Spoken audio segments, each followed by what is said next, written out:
Hello, Assalamu alaikum everyone, and welcome to a new lesson. For Arabic learners, there are some common mistakes that they usually face when they start learning Arabic.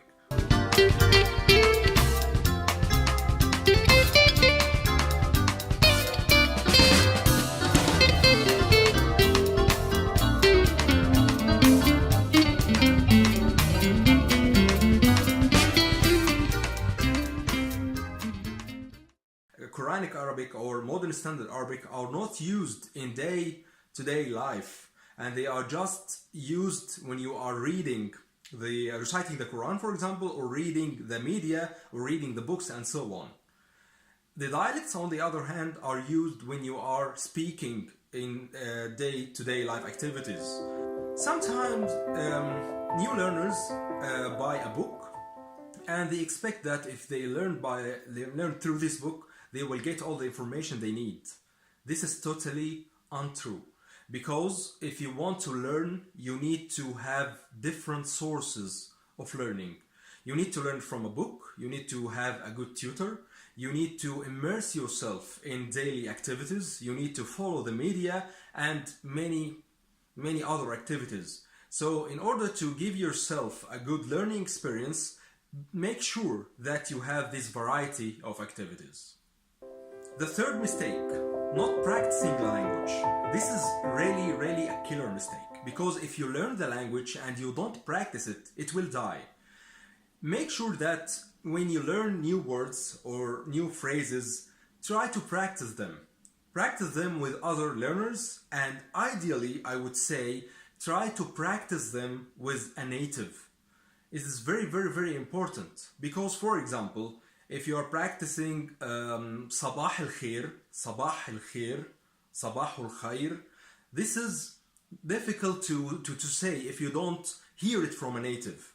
This is a very simple example, but to show you that if you are practicing with a native, you know how the words and the phrases are pronounced. And this is really very important, key importance in a language like Arabic. The fourth mistake, it's very related, which is a pronunciation. Pronunciation in Arabic is really sensitive and really important.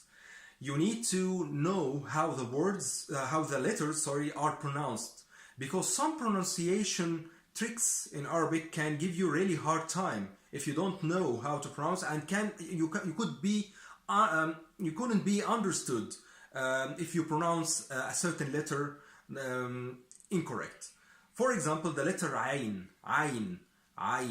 This letter is very difficult, and if you don't know how to pronounce it, and sometimes it can give you some difficulty in conversation with a native, and they may not understand what you are saying.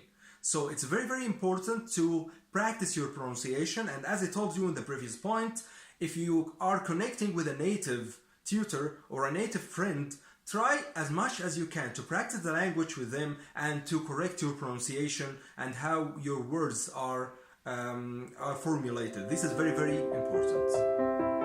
Mistake number 5. Depending on, let us say, a translation engine to give you the required translation of the language.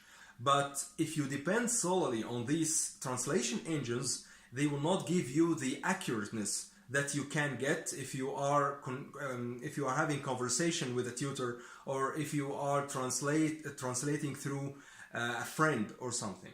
So don't depend on translation engines if you want to make a good translation, especially in Arabic or any other language. But for this case, Arabic is very sensitive to this, and there's a big probability that your phrases and your sentences will not be accurate. So take care and translate through a friend or through a tutor. This is very important.